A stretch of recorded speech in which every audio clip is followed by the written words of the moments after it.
Welcome to Freaked Out with your co-hosts, Liz and Landon. What's up, everybody? Today we will be covering the episode of Rose-Marie Gayhart. I can't believe it's March already. Right? The time just seems to keep flying by real quick. Congratulations again to the two winners of the bonus episodes for the month of February. We will announce the episodes on Facebook with all of the details. If you don't want to wait until then, please check out the Facebook group called Freaked Out Podcast. Absolutely. This weekend, we will be announcing the bonus episodes for the month of March. I definitely can't wait to announce those as well. You guys won't have a lot of access here because the details will be all announced like we said earlier on the Facebook group. So please make sure to join us so that you guys don't miss any topics as well. We have a lot of fun there too. Yes, we do. I think my favorite episode this month was the Breonna Taylor episode because she kept coming back to me to give me more and more details as the week carried on. And I like when they do that because it makes me feel like they're very invested in doing it. So to me, it was that extra validation. She was also the only one that wasn't a child this month, so it was kind of nice.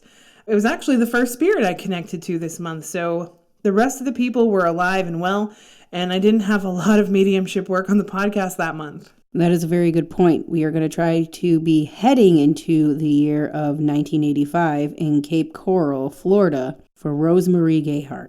Now, when it comes to Rose-Marie, she was actually last seen March 21st, 1985. I was only 2 years old at that point. Now, she lived in Dansville, New York until 1984. Now, when her and her boyfriend Bob Paddock moved into a trailer, the 50th block of the Northern Byron Way in Fort Myers, Florida. She was living there with her boyfriend, Bob, and her boyfriend's mother, Dorothy, stayed with them as well. Rose-Marie regularly called her parents and also communicated with her family by mail. She wrote that she didn't get along with Dorothy very much. They were having fights consistently. And her last letter to her sister on March 4th, she thanked her sister for the birthday card she received and wrote that she would like her sister and brother-in-law to come visit Florida in the future. Definitely makes sense. She didn't want to go on any longer without seeing her family. She was also in an environment with someone who was obviously toxic towards her, and I'm sure her boyfriend Bob didn't defend her against his mother one way or another. I agree with that. That's honestly the consensus I've had from the beginning. Now, from what I hear, she had a very large family, a lot of siblings. She was also worried about a lot. They worried about her often. And of course, they lived in New York. She lived in Florida. So it was a lot of space between them. Now, here is where things get a little interesting. On the night of March 14th, a neighbor had heard an argument in the trailer next door. And that's where Rose-Marie and her boyfriend and her mother-in-law were residing. Now, the sound of broken glass happened as well. Now, Rose-Marie had gone to the neighbor's home, upset, and asked to use the phone so she could call her mother. She said she was pregnant and Bob and his mother did not want her to keep the child, and Dorothy had told her to leave and never come back. Now, the neighbor said she also saw her walking outside of the trailer with a suitcase. I know it's not the neighbor's fault, but I'm just one of those people where when something is going on and it seems pretty shaky, I'm going to offer some sort of assistance, even if I'm not in the best position myself to do so. But I wouldn't just let somebody walk off into the abyss, also being pregnant and alone. I agree with that. I feel bad for her in that case. Now, she informed the family she was pregnant and they didn't like the idea of that, so they just sent her away. It's kind of messed up, and I also don't know if I believe that this neighbor is completely telling the truth, honestly. According to Bob, he had rented an apartment after the argument. Dorothy said that a few days later, she decided to buy Rose-Marie a bus ticket so she could return to New York and went to a local bar to give it to her. They argued and Rose-Marie refused to accept the ticket. According to Dorothy, that was the last time she had seen Rose-Marie. She then subsequently wrote a letter to Rose-Marie's mother in New York with a copy of the bus ticket, which was purchased on March 17th and had no signature on it. Okay. That is the most bizarre situation. It's almost as if she was trying to plant proof that they had bought her a bus ticket to give to her. Meanwhile, she was missing on the 14th, and on the 17th was only a few days later. Sounds like a cover-up. Oh, don't you worry. We will be getting into all of that. But I agree with that. This is just a very odd thing to do. I mean, if you're trying to get away with murder, it wouldn't be so odd, but it is. Her letter says that Rosemary was pregnant and that she and Bob wanted her to have an abortion because they didn't think that the child was his. Dorothy also stated that she was involved with drugs and alcohol and had left with 3 men in a red pickup truck, and that Dorothy or Bob were not responsible for whatever happens. How convenient. Again, super suspicious. According to Rosemarie's loved ones, they're not sure if she was pregnant or not, or because she had never mentioned it in letters or conversations previously. On March 19th, according to sources, Gayhart went to Big Howie's Hot Dog Diner on Southwest 47th Terrace in Cape Coral, Florida.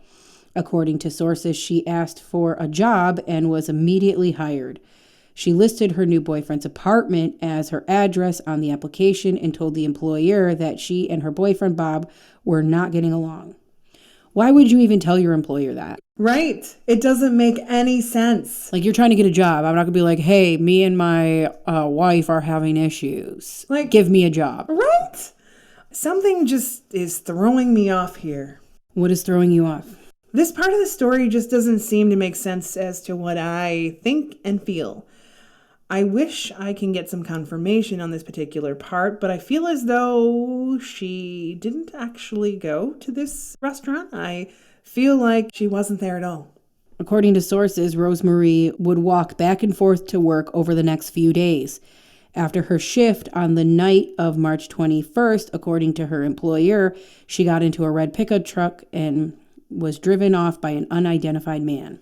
According to sources, when Bob was questioned about her disappearance, he had said he had seen her sometime in the middle of March and that she stayed with him sometimes but didn't actually live with him in his new apartment. So where did she live then? On the street. Dorothy stated that she had left a paper sack of clothing and a file box containing scrapbooks and important documents with memories of her first child who had died at the age of 6 months old, and also her second baby whom she had placed up for adoption at birth. Rosemarie was very attached to the scrapbooks, and her family doesn't believe that she would have left those behind. Her family is accurate. Sometime later, Dorothy and Bob had actually ended up returning to New York shortly after they had last seen Rosemarie. Bob still was in touch with Rosemarie's family all along, and at one point he even told the sister he thought his mother, who also is now deceased, was responsible for her disappearance. Definitely something strange about this Dorothy. Too many things to talk about here, but the story you have told me today and the story that I have gotten from Rosemarie don't coincide with each other. Well, let's take it from your perspective and see what you're feeling. Now, my first question to you is Rosemarie deceased? With a heavy heart, she actually is. And before I even started this episode today and working on it, I felt her energy 24 hours before I had started to do her episode, which is weird because normally I'm the one who channels them. She came to me and she didn't really give me much of her story, just that she wanted me to finally give her family the correct information. All right, well, let's start from the beginning then. Did she find out if she was pregnant? Oh my goodness, this poor woman with pregnancy situations. Now, this pregnancy situation is a very tough one for her. I mean, earlier we talked about her having a scrapbook with anything in relation to her child that she had had. She always was so close, but yet so far. And she says that she made a lot of mistakes in her younger years, including dabbling in drugs and drug-related things, really getting involved with people that were bad, red flags. Now, she shows me she did have a pretty scary past, but she was trying to turn over a new leaf, and then she met Bob. She still talks about him in a very fantasy-like way. I feel as though, as a person, he's all right. I don't necessarily feel like he did anything above and beyond for her. I think he was just there. So she shows me she fell in love instantly, and they wanted to start their lives together. Now, from what she shows me as well, her relationship with Dorothy wasn't always toxic, or at least that's kind of how she felt on her end at the beginning. I'm with you on that energy. I don't like it. She has a very two-faced vibe. That's kind of where Rosemarie is going with this. She basically has insinuated that she loved Dorothy and the way Dorothy made her feel when they first met. She felt comfortable and confident, and she gave her all the details of her life, including her drug path and everything surrounding it, because she felt very open to giving her all this information. I mean, it's good that she thinks they had a good relationship, but was this all a con? She's explaining it in two different ways. She explained that on her end, she thought it was a very genuine relationship, but she later found out it was not genuine. Because Bob, really cared for Rosemarie, Dorothy was getting pretty upset about it, and she was feeling excluded from things, and she was just getting jealous. And from the looks of the relationship, things turned badly pretty quickly soon after they got to Florida. So the mother-in-law was not happy about their relationship. Did this actually happen about her having a baby and wanting to keep it, and the mother-in-law wanting her to get an abortion? There are so many things that are crazy about this case. So the first part is I want to explain that Dorothy's kind of in the background here. Now, she's not here with me channeling, but she's in the window. She felt like Rosemarie was going to replace her in her son's eyes, and she started to do things to Rosemarie even before a pregnancy took place. Rosemarie was actually being given drugs. She was also being poisoned. She was given urine in her food. This woman was trying to get rid of Rosemarie and also kind of punishing her at the same time. She would tell lies to Bob about her. It was getting pretty crazy. She was living in a bit of a nightmare, and I don't feel like it was just a willy-nilly decision to give these details about pregnancy to her. From what I gather, she was trying to tell Bob about this pregnancy, and I think she overheard them talking about it. This woman sounds like she was too much overly involved in her son's life, so it doesn't really surprise me that she did find out or was snooping in their conversations. Yeah, I keep seeing that she was definitely snooping, and she may have found something out as well. I do not feel as though he felt one way or another about it. I don't feel like he was angry about having a child, but then again, I feel like his mother was angry about it, and I feel like he just kind of didn't engage too much. She had taken the role, and she was enraged because she may have only known a few days at this point, but she was angry about it. I know that a fight took place. I also know that Bob was not defending Rosemarie. She said Bob hated confrontation, and instead of defending his girlfriend and the mother-to-be of his child, he decided to just do nothing. And from what she shows me, she got mad, and she was the one who decided that she did not want to deal with this anymore. The mother was pressing her to have a miscarriage, like throwing herself down a flight of stairs or having a physical abortion. I think it's because the mother knew she was drugging her, so basically suggesting for her to get rid of this child because she knew it would potentially not come out 100% healthy in her eyes. Makes sense. I mean, when you're drugging somebody and feeding them urine, there's a lot of problems that could happen in utero. She was the one that was drugging her, so Rosemarie didn't even know she was being drugged. Exactly. This story just keeps getting weirder and weirder. She shows me that she didn't necessarily go to the neighbor's house. She may have been eating around the neighbor's property and they may have had a conversation. I don't believe it got too heavily involved in a pregnancy aspect. Rosemarie said she didn't even want to tell the mother-in-law, let alone anyone else. So from what she shows me, this particular neighbor was pretty friendly with Dorothy, and Dorothy was always bitching about Rosemarie and telling her lies, so she didn't trust this neighbor, nor did she give her any details about her life. So this neighbor was lying. Definitely, and Rosemarie left that night. But no conversation of a baby took place, and there was never a red pickup truck. So then where did she go? Now, it looks as though she left the trailer. She didn't take much with her. I feel like it was just in a rage. Like she wasn't planning to leave. She just wanted to get out of there somehow. I feel like she felt like the things that Dorothy had said were too harsh, took things too far, and she just kind of wanted to get away. Now, she knows that she was an older woman, and she didn't really want to mess things up for her either. She started to feel guilty about the things she was saying to her. She says she made some sort of threats and told Dorothy that she would tell the government about some illegal activities she was involved in. Now, I don't know what the illegal activities exactly consist of, but I believe it does have some sort of connection to access to drugs. I think that scared Dorothy, and it also proved to Dorothy that she could not be trustworthy. At least that's how Rosemarie explained it. Interesting. So this neighbor lies to help cover up for Dorothy. Wonder what Dorothy was giving them. You know what? She probably could have been getting like medication and selling it off to people, making a little money on the side. Most likely. I mean, she had all this access to drugs to drug Rosemarie, so why not? Absolutely. Old people get lots of drugs. I don't feel like this neighbor felt that Dorothy was capable of hurting anyone, so I don't necessarily feel like the neighbor's bad in this situation. She was just protecting her friend. But I do also feel like she even offered her money here. So what happened next? It looks as though Dorothy was very worried that Rosemarie was going to go to the cops or something along those lines. And from what Rosemarie shows me, Dorothy came to pick her up on the side of the road. And I think this is exactly what happened. She went home with her, and then Dorothy, in a rage, decided she was over the nonsense. From what Rosemarie shows me, Dorothy was being really nice. I'm so sorry. Let me make you a drink here. You're pregnant. Let's just lay down. And she kind of fell for it. Now, I believe that she drugged and killed Rosemarie. Now, I know what you're thinking. Where was Bob? I feel like he might have been at work or something along those lines.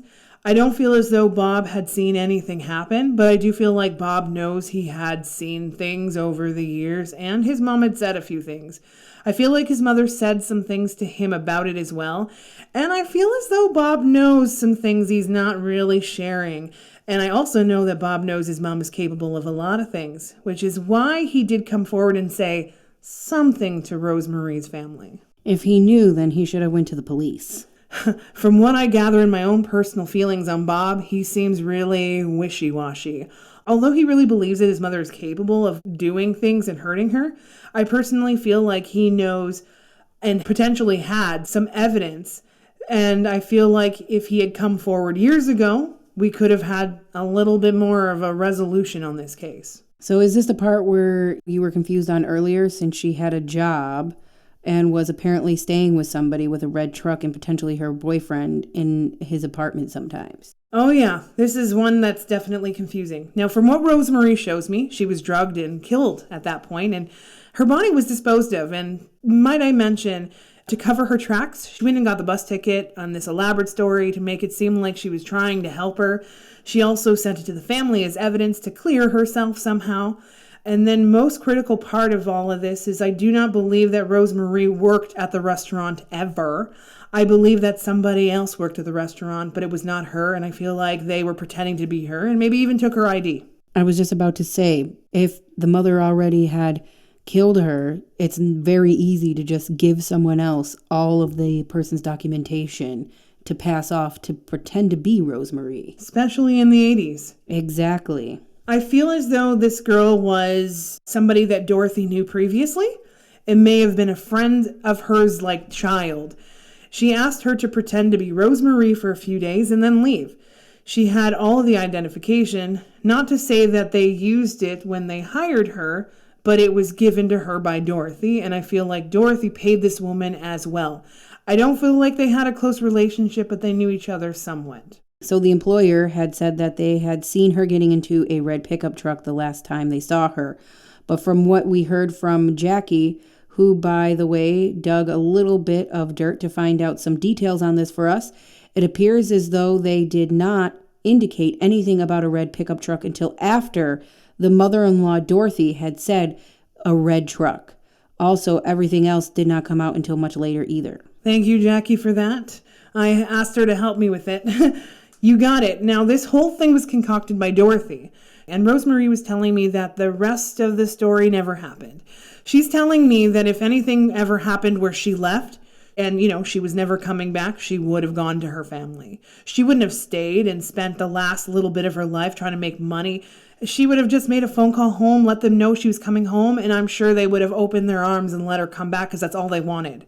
And here is this woman, and now she's dead, not being convicted and never being a prime suspect at all in this situation, just gone, and she never got to suffer any sort of consequences. Absolutely, and from what I gather, she had no guilt about it.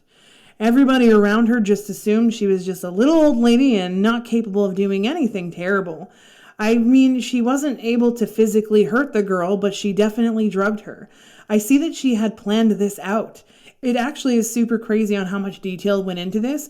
I believe not only was it premeditated, I feel like she had this planned out before she even found out about Rosemary and then right away decided to implement it. It's like crazy, actually. So where did she dispose of her body? Now, this is very strange, but I don't feel as though she tossed her body far.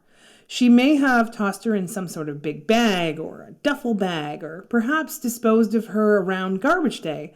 I certainly do not feel like she went to any lengths to take care of this body. I feel like it was quite difficult for her to move her, and I feel like she didn't really have help from anyone except her son, who may have unsuspectedly helped her. And from what I'm confused about on him, she may have said something like, "Can you take this garbage out?" But I don't know exactly what transpired there. He had seen a couple of things, and he honestly needs to confess about it. I hope he does confess. I hope this podcast helps the family, and I hope he puts all of this nonsense aside and says, yeah, I know something was up, and I didn't do anything to stop it. So how does Rosemary feel about him now? She is still completely head over heels in love with him, and she shows me that she's with the children, the one that she miscarried when she was killed, and the one that died when it was only 6 months old, the little boy. Both of them are boys, and they're both with her, and she fantasizes about what would have happened if this woman wasn't in their lives. She doesn't blame Bob in any capacity and feels as though he was just as much of a victim as she was because his mother brainwashed him and she was a nightmare, and she felt sorry for Bob. She feels as though he was manipulated to the highest degree, and over the years, Dorothy would try to escalate things and then he would fight back. And then as soon as that would happen, she would act like a wounded kitten, and then he would give in to her and believe her again. She misses him a lot. Do you think that this case is ever going to get solved? It's not likely. I hope that Bob opens up and talks about the things he did. Otherwise, I don't feel like much will come out of it. The person who was pretending to be her is nowhere to be found or felt. I don't feel her energy at all, and I don't feel like she's dead or alive, so I'm not sure. I can't pick up on her. I don't have any details. Rosemary said that she had no idea until after Rosemary was announced missing that this is exactly what happened and this is what she was paid to do. So she was scared for her own life, and Rosemary does not blame her because she knows that she probably would have done the same thing if she was in those shoes. So what about the neighbor? What happened with the neighbor? I also feel like the neighbor is dead. Either way, the neighbor didn't feel like Dorothy was the problem. Did this woman kill anyone else? I really think she did. I don't know why, but she may have killed a man in the past, which is why I don't feel like she had too much remorse about it or freaking out. I feel like it was something she did in the past. I mean, she was trying to kill Rosemary slowly anyways, then got mad and decided to speed up the process. So she was doing the same thing to this guy, I think. Is there anything that Rosemary would like to say to her family? A lot of family members of hers had already passed on, and they're with her now. But for those of you who are still alive and listening today, she wants you all to know that she appreciates you all fighting for her. You guys were at a disadvantage, and she wants every one of you to know she doesn't blame any of you, and it's not your fault. And they knew deep down inside their hearts that this woman was responsible for her missing and ultimately passing. She also wants everyone to know she loves them, including her daughter, that she never got to be part of. She says she really is at peace and happy, and sometimes Dorothy does creep around her, but she ignores it. I don't know how the hell she got there. I'm sure she would have been another Simon. Pretty much. Good point, actually. So I didn't really give her that option to come in and communicate with me, but boy, did she want to. Too bad, Dorothy. Anyways, guys, next week we will be covering the case of Angela Hammond. Please remember that some of these episodes are exclusive, which means that you will not be able to access them unless you are a patron who pays our $2 subscription a month. So please be aware of that. Another one I've been dying to dip my toes into is this Angela Hammond episode. I hope I'll be able to finish it all in one episode. I don't think so, though. If it were up to you, they would all be 3 hours long. You got that right. Until next time, guys, stay freaked out.